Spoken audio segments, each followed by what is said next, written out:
Good morning students. आज हम पढ़ते हैं बीकॉम फर्स्ट सेम का जो अपना सब्जेक्ट है वो है अपना business communication. And business communication में जो अपना मोस्ट इम्पोर्टेंट जो टॉपिक चल रहा था वो हमारा इससे पहले वाले वीडियो में कंप्लीट हो गया है। कुछ मॉडल्स, डेफिनेशन, कुछ कैरेक्टरिस्टिक्स आप जो कंप्लीट कराती है, तो आप लोग पिछली वीडियो जाकर देख सकते हैं। आज की वीडियो में हम आपको पढ़ाएंगे जो कम्युनिकेशन प्रोसेस है उसके कुछ मॉडल्स। जो अपने कम्युनिकेशन प्रोसेस के जो मॉडल्स हैं ये काफ़ी मोस्ट इम्पोर्टेंट मॉडल्स हैं। एग्जाम में भी शॉर्ट क्वेश्चन में भी आते हैं और लॉन्ग क्वेश्चन में भी आते हैं। आज की वीडियो में हम पढ़ेंगे अपना बेस्टले और मैकलिन मॉडल। बेस्टले और मैकलिन मॉडल, बेस्टले और मैकलिन मॉडल क्या है कि देखो, सबसे पहले तो हम लोग बता दें कि अपन के जो स्रोत होते हैं, जो कम्युनिकेशन प्रोसेस के जो पॉइंट्स होते हैं वो कितने पॉइंट्स हैं? 5 पॉइंट्स। अपन उन 5 पॉइंट्स को मिलाकर ही जो मॉडल्स तैयार किए जाते हैं उस 1-2 मॉडल्स ऐड भी किए जाते हैं, पॉइंट ऐड भी किए जाते हैं। तो अपन 5 जो पॉइंट है वो कौन से थे? नॉर्मली से 5 पॉइंट्स हैं। तो वो थे अपने सेंटर कौन होता है? जो अपनी बात को बोलता है, बोलने वाला जो अपनी बात को बोलता है, अपने विचारों को बोलता है, अपने विचारों को सामने रखता है, वो व्यक्ति सेंटर होता है। जैसे अभी इस समय सेंटर कौन है? हम अपनी बातों को बोल रहे हैं, आप तक अपनी बात को पहुंचा रहे हैं। दूसरा है अपना रिसीवर।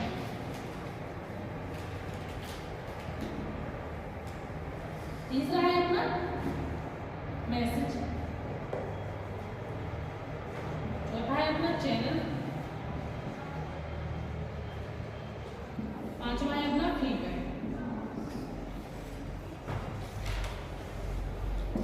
ये अपने कम्युनिकेशन प्रोसेस के कुछ पॉइंट्स हैं, एक एक करके अपन समझते हैं। सबसे पहले है अपना सेंटर। सेंटर कौन होता है? जो अपनी बात को सेंड करता है ना, अपनी बात को बोलता है, अपने विचारों को रखता है, अपने थॉट को बोलता है। दूसरा होता है अपना रिसीवर। रिसीवर कौन होता है? जो हमारी बातों को सुनता है। जैसे कोई भी व्यक्ति हुआ, हमारी बात को सुन रहा है, समझ रहा है, या हमारी बात का समझ के अंडरस्टैंड कर रहा है, हमारे मैसेज को समझ रहा है, तो वो व्यक्ति कौन होता है? रिसीवर। जैसे इस समय सेंटर कौन है? हम। इस समय हम अपनी बात को सेंड कर रहे हैं तो सेंटर हम है। दूसरी चीज रिसीवर कौन है? आप। रिसीवर कौन है? आप हमारी बात को सुन रहे हो।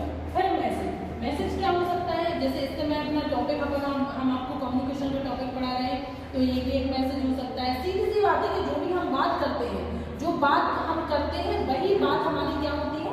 मैसेज होता है। फिर दूसरा होता है चैनल, जिसके थ्रू हमारी बात आप तक पहुंच रही है। अभी अपन दोनों के बीच में चैनल क्या है? मोबाइल, क्योंकि आप मोबाइल से पढ़ रहे हो और हम मोबाइल से पढ़ा रहे हैं। फिर नेक्स्ट है अपना फीडबैक। अगर इतनी सारी प्रोसेसों को सॉल्व करके हम आपसे कहते हैं भैया समझ में आया, आप कहते हो यस मैम या नो मैम, तो यही यस और नो मैम क्या है? हमारा फीडबैक। ये फीडबैक हमारी कम्युनिकेशन प्रोसेस का लास्ट स्टेज होती है और ये मोस्ट इम्पोर्टेंट होती है। अगर हमें हमारी बात को करने के बाद कोई भी व्यक्ति हमें फीडबैक नहीं देता है या हमें रिप्लाई नहीं देता है तो उससे नेक्स्ट टाइम हम बात करना पसंद नहीं करते हैं। जैसे हम आपसे कह रहे हैं, हम आपसे कुछ बात कह रहे हैं, ठीक है, आपने हमारी बात को सुन लिया, हमारे पास कोई मैसेज था तो हमने आपको बोल भी दिया है ना, चैनल भी है प्रॉपर, आप हमारी बात आप तक पहुंच भी रही है। अभी हम आपसे कहते हैं समझ में आ रहा है आपको कि नहीं, आप मुझे फीडबैक ना दो, कुछ ना बोलो, तो प्रोसेस हमारी आगे कैसे बढ़ेगी? और यही प्रोसेस बोलना, समझना, मैसेज, चैनल, फीडबैक अगर बार बार होता रहता है तो हमारी प्रोसेस कैसी होती है? कंप्लीट होती है और आगे प्रोसेस हमारी कंटिन्यू चलती है। कम्युनिकेशन एक ऐसी प्रोसेस होती है मतलब जो कंटिन्यू चलने वाली प्रोसेस होती है। अभी आप हमसे बात कर रहे हो, बाद जाकर किसी और से बात करोगे, कहीं और जाकर किसी और से बात करोगे, तो ये कंटिन्यू चलने वाली हमारी प्रोसेस होती है। अब हम देखते हैं कि बेस्टले और मैकलिन मॉडल। बेस्टले और मैकलिन मॉडल में इनने क्या किया है? इनने अपने मॉडल में 5 पॉइंट को रखा है। इन लोगों ने कहा है सबसे पहले संचार स्रोत यानी सोर्स। हमारी बात को करने के लिए कोई ना कोई संचार का स्रोत होना चाहिए, सोर्स होना चाहिए, जिस सोर्स के थ्रू हम अपनी बात को रख सकते हैं या बोल सकते हैं। सोर्स क्या होता है? जब हम अपनी जैसे बात कर रहे हैं तो कोई ना कोई बात करने के लिए बात तो होनी चाहिए, हमारे वो सोर्स तो होनी चाहिए जिससे हम अपनी बात आप तक पहुंचा सकते हैं। तो सबसे पहला फर्स्ट पॉइंट है अपना सोर्स। फिर है दूसरा अपना सोर्स अगर है तो कम्युनिकेटर। कम्युनिकेटर कौन होता है? संचारक। संचारक जो अपनी बात को आप तक पहुंचा रहा है।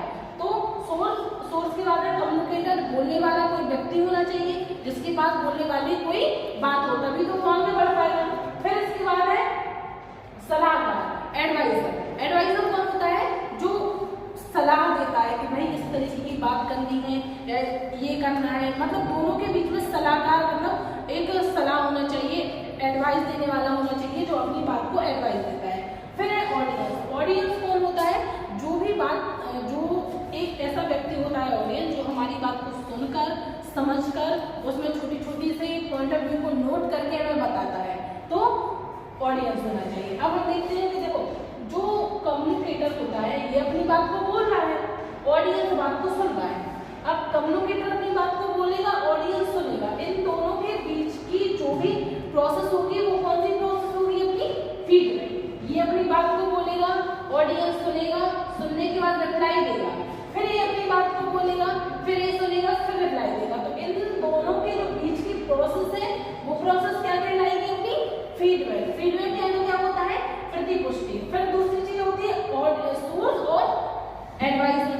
ये दोनों भी लगभग सेम होते हैं। जैसे कोई ना कोई सोर्स होगा तो एडवाइजर होगा। एडवाइजर भी सोर्स कहला सकता, जैसे कोई कह सकता है भाई चलो यहाँ से, तो एक चलो क्या है? एडवाइस। सोर्स क्या है? चलो चलो।